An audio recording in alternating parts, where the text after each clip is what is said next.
It's hard enough to make one movie work. Sticking the landing on 3? That's almost impossible. And these trilogies prove why. There are a few 1-2 punches in the history of cinema quite like The Godfather and The Godfather Part 2. They're perfect, possibly as perfect as movies get. It's a shame that the same can't be said about the series' conclusion. It's not personal, Sonny. It's strictly business. Director Francis Ford Coppola set the bar so high with the first 2 installments of his saga that perfectly sticking the landing with The Godfather Part 3 was a seemingly impossible feat. Still, it left plenty of viewers upset after they had waited 16 years for a closer to the Corleone saga. While Part 3 may not be an outright disaster, it pales in comparison to its predecessors in every way. It also bears the misfortune of containing the only notably subpar performance in the entire trilogy, courtesy of Coppola's daughter, Sophia, a last-minute replacement for Winona Ryder in the pivotal part of Mary Corleone. The first 2 films are immortal, the third, decidedly less so. Why are you don't have to do this to me, please.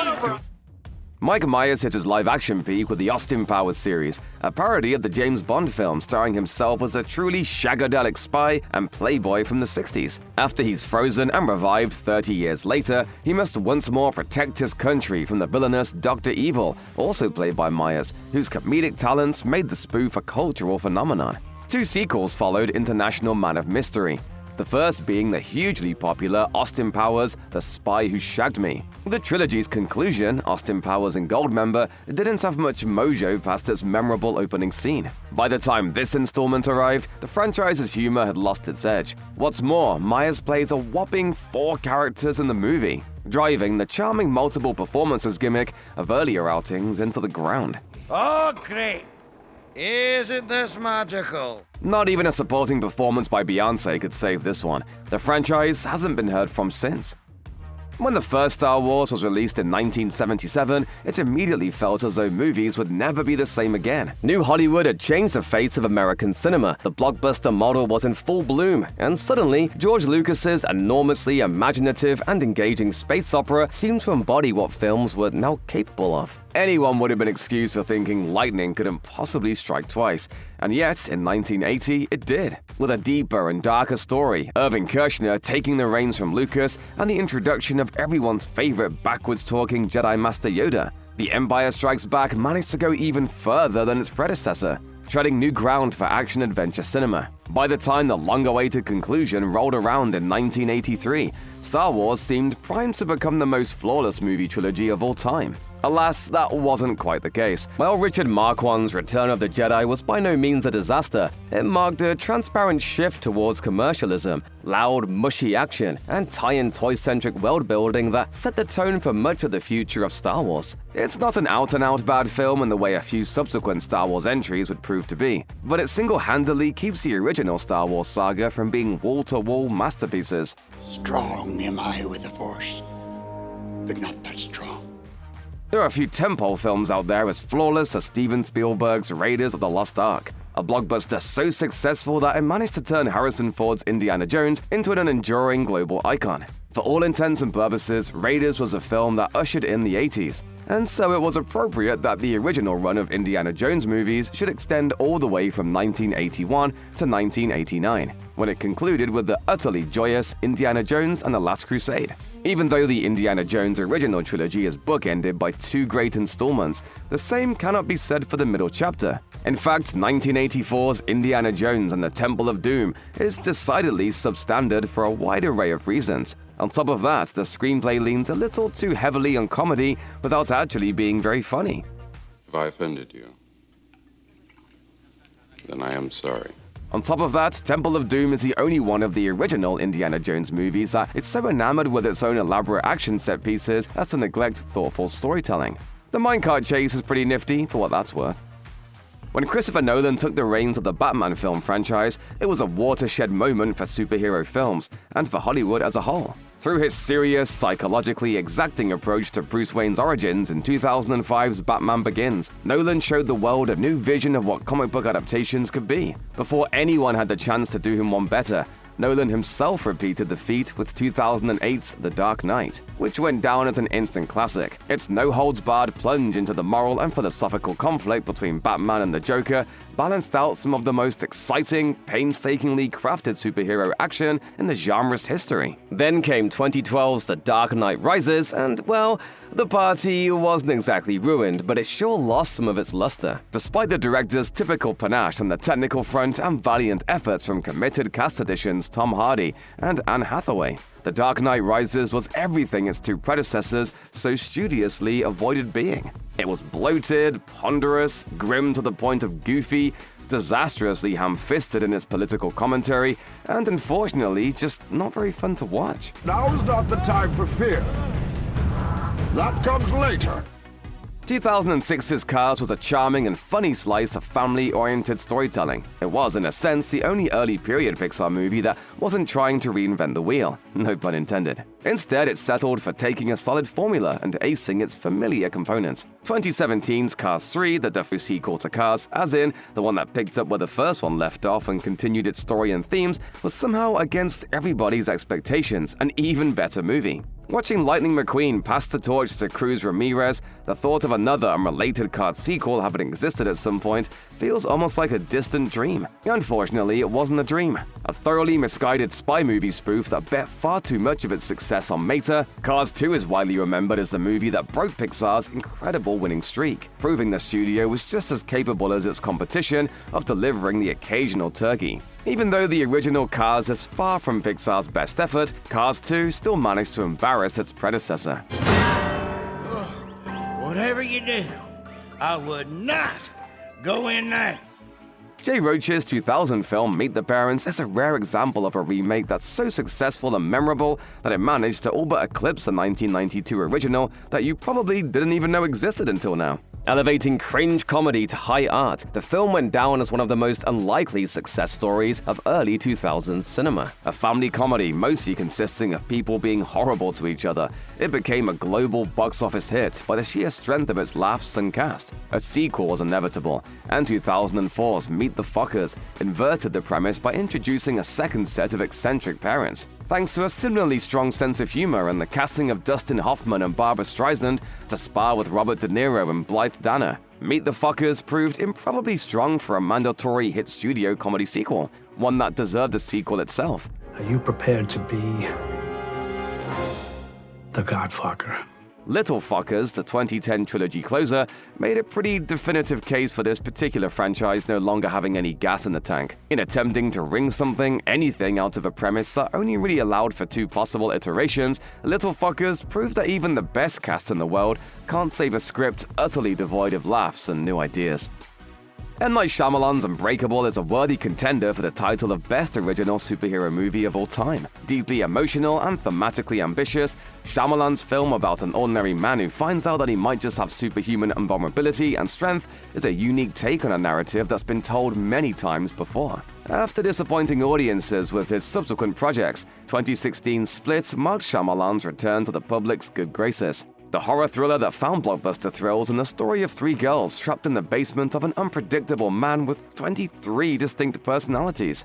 At the end of Split, there was a twist. It was revealed to be a stealth sequel to Unbreakable, as well as the official jumping-off point for an eventual follow-up that would conclude a trilogy. Less exciting was the follow-up itself, 2019's Glass, which brought the characters from Unbreakable and Split together in a messy, momentum-free thriller. The lead-up to the film ended up being orders of magnitude more engaging and pleasurable than the film itself. Much of the narrative handiwork was devoted to just making Unbreakable and Split function as part of the same universe, leaving little room for Glass to be its own equally compelling thing. You finish this in front of the world.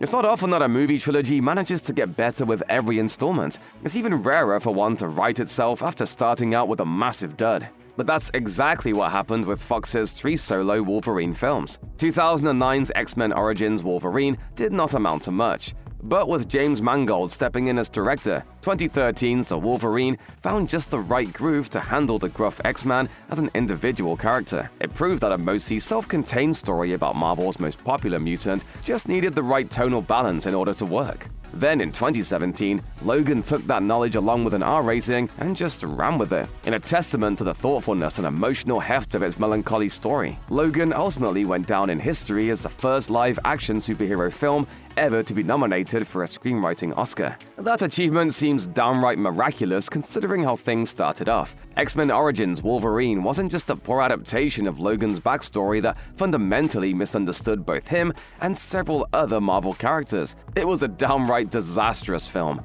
lacking momentum, depth, or originality of any kind. Wake me when it's over. Somehow, X-Men Origins managed the wondrous feat of making it look like a Wolverine-centric movie couldn't possibly work. A hilarious thought in hindsight.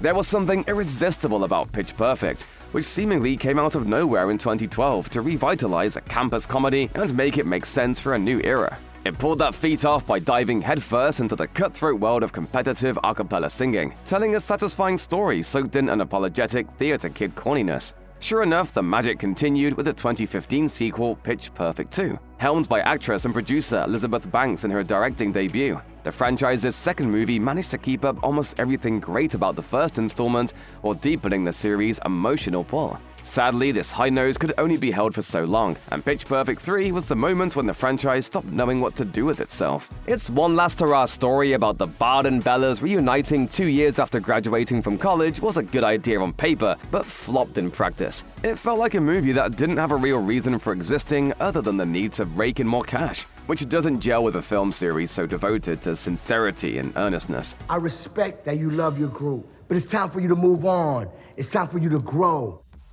It feels wrong to include cheaply made direct-to-video Disney sequels released in the 90s and 2000s alongside the original as a trilogy, but it's warranted in the case of the Cinderella movies. The original 1950 film is, of course, a classic, featuring some of Disney's most beautiful animation and a sense of whimsy perfectly balanced with some old-school fairy tale viciousness. And against all odds, 2007's Cinderella 3: A Twist in Time is a film that single-handedly proves Disney's low-budget home video brand extensions weren't entirely artistically pointless. A surprisingly solid effort, it riffs on a Cinderella tale with an absurd yet surprisingly well-executed time travel plot. I forbid you to take another step down these stairs!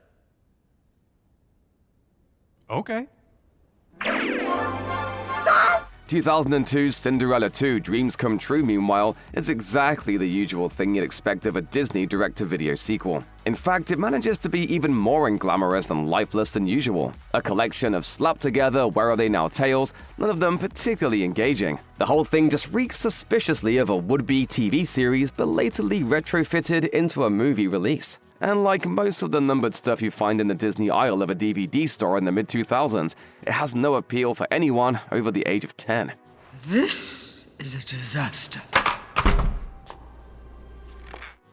Speaking of underwhelming direct-to-video sequels, anyone who was a teenager in 1997 remembers what a phenomenon the first I Know What You Did Last Summer was. With its story of 4 friends contending with the deadly weight of their own actions, it played a major part in the 90s slasher revival as a more straightforward companion to the meta-comedy antics of Scream. It wasn't exactly high art, but as a multiplex-friendly horror thriller starring the most iconic young faces of 90s cinema, it did just what it was supposed to do. One of those things, of course, was the prompting of a sequel. What are you waiting for, huh? What are you waiting for? Released just the following year, I Still Know What You Did Last Summer was not quite up to the same standard as its predecessor, but still a satisfyingly spooky romp with iconic 90s cheese to spare. Perfect viewing for a sleepover, even all these years later. Even if you grew up with the I Know What You Did Last Summer movies though, there's a chance that you haven't even heard of I'll Always Know What You Did Last Summer, a 2006 DVD-bound standalone sequel. With visibly cheap production values, no returning actors or characters, indifferent writing and direction, and approximately 0 scares, it's a movie too bad and dull to even enjoy in the company of friends at 1 a.m. What is this, some kind of group therapy session? Yeah, it is. Here's a piece of advice. Nobody likes a troublemaker. In July 2025, audiences will see if the real sequel to the 1998 flick, also titled I Know What You Did Last Summer, will save the trilogy's legacy or be another franchise dud. Of all the gambles made by the Marvel Cinematic Universe during the Infinity Saga that ran from 2008 to 2019, none were gutsier than betting on Ant-Man as a viable standalone anchor film. But in 2015, Peyton Reed's Ant-Man proved that even a relatively little-known and tonally goofier character could bring in $500 million at the box office with the MCU's backing.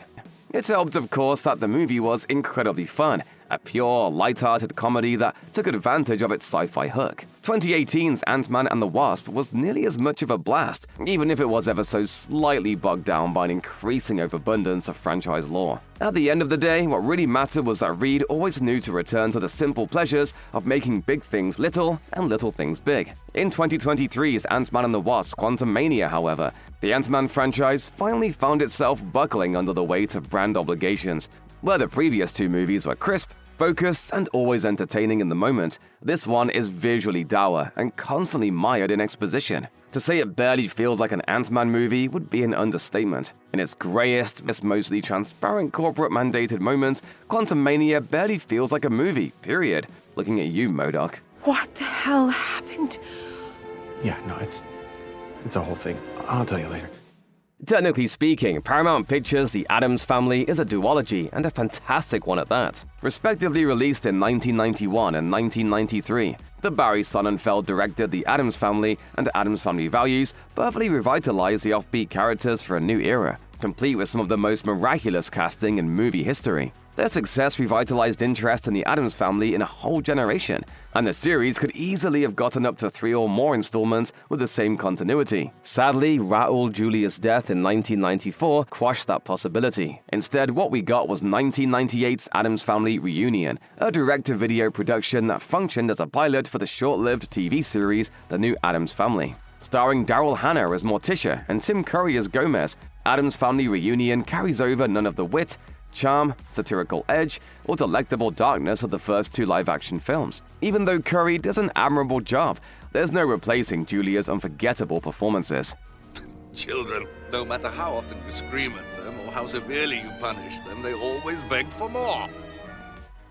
Before the franchise was brought back in 2024 for a financially understandable yet creatively pointless fourth installment, Kung Fu Panda was a tight, cohesive trilogy that both kids and their parents could enjoy. Mostly. The first Kung Fu Panda was pretty much an instant classic. A sturdy, funny, visually gorgeous CGI animated romp. It struck a perfect balance between the irreverence of the DreamWorks brand and demands for seriousness, substance, and grown-up appeal. The second Kung Fu Panda was somehow even better. The sequel that managed to one-up a great original in almost every way, while laying the groundwork for a potentially momentous third film. We await your instruction, Master. All you have to lose is our respect. That third film came in 2016, and it was, not quite as good. Kung Fu Panda 3 still rises to a baseline level of competence and entertainment value, but still falls short. If the first two entries in the Furious 5 trilogy felt like DreamWorks animation breaking away from its usual constraints, Kung Fu Panda 3 smacks of the studio rolling things back to the usual order of business. It marked the exact moment when the series stopped feeling special.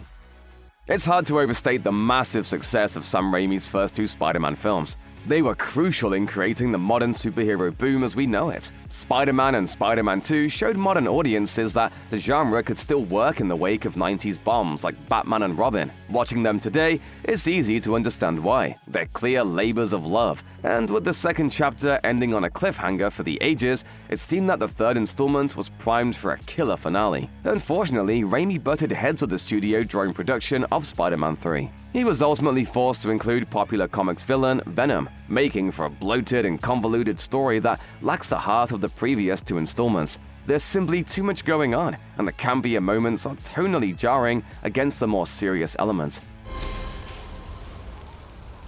Where do all these guys come from? While a fourth installment was considered and planned, Sony ultimately decided to abandon Raimi's Spidey for a rebooted model under new director Mark Webb. They may not get the respect that the X-Men and Spidey movies do, but the first two Blade films are just as integral to the modern superhero movie era. While directors Stephen Norrington and Guillermo del Toro deserve a great deal of credit for making the films work as well as they do, the success really comes down to Wesley Snipes. He embodies the calm, collected cool of the character with a performance that feels effortless. But it all went wrong in the third installment, Blade Trinity. Set drama and a studio feud with Snipes saw writer David S. Goyer step in as a last-minute replacement director. The result is a deeply disappointing conclusion to a trilogy, and a character that deserves better.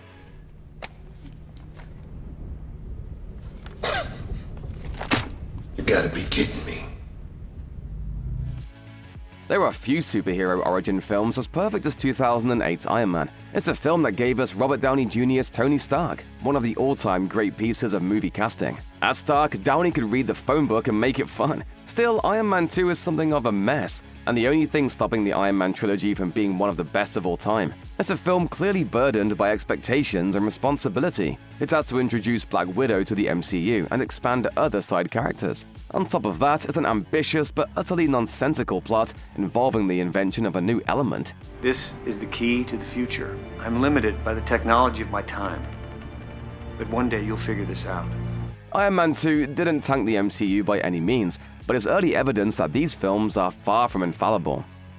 It's pretty standard for blockbuster films to announce their release date years in advance these days, long before a creative team has been assembled. It's crucial to remember, though, that that wasn't always the case. After the first two films in the X-Men franchise were met with critical acclaim and great financial success, the trilogy's conclusion, The Last Stand, was slated for release before the script had been finalized. This turned out to be its downfall. After Bryan Singer and Matthew Vaughn both dropped out of directing, Fox finally settled on Brett Ratner, who at that point barely had a year to make the film. Multiple cast members now had scheduling conflicts as well, leading to some strange character rewrites to account for their absences. That the film came out at all is a small miracle, and certainly commendable in a certain light. However, the end product is still pretty lousy. Don't let it control you. It was such a disaster that it effectively tanked the cinematic incarnation of the X-Men until they reappeared for a brief swan song in 2014's Days of Future Past. Will Smith will always be a huge star, but he was a special kind of huge star in the 90s. Any project he led was more or less guaranteed to succeed. Among the biggest of his hits is 1997's stylish sci-fi action comedy Men in Black. He starred as loudmouth Agent J, a brilliant foil to his straight and narrow partner, Agent K, played to perfection by Tommy Lee Jones. 15 years later, Men in Black 3 arrived, wrapping up the story of Agents J and K perfectly, due in no small part to a killer performance by Josh Brolin as a younger K. We'll take it from here. K? K! K!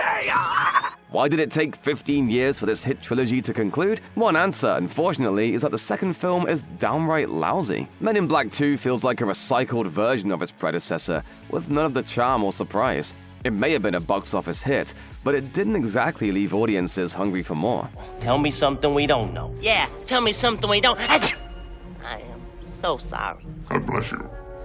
Thank you. There's no telling the heights the franchise could have reached had the second film not dropped the ball so hard. When the right performers, script, and director align, a movie can feel effortlessly fun. Steven Soderbergh's Vegas heist film Ocean's 11 is one of those movies, featuring a killer cast that includes George Clooney, Brad Pitt, Matt Damon, Julia Roberts, and Andy Garcia. Ocean's 11 is so entertaining that it's almost impossible to turn away from. Its second sequel, Ocean's 13, is similarly rewatchable, aided greatly by the inclusion of Al Pacino as the villain. Ocean's 12, however, very nearly spoils the stew.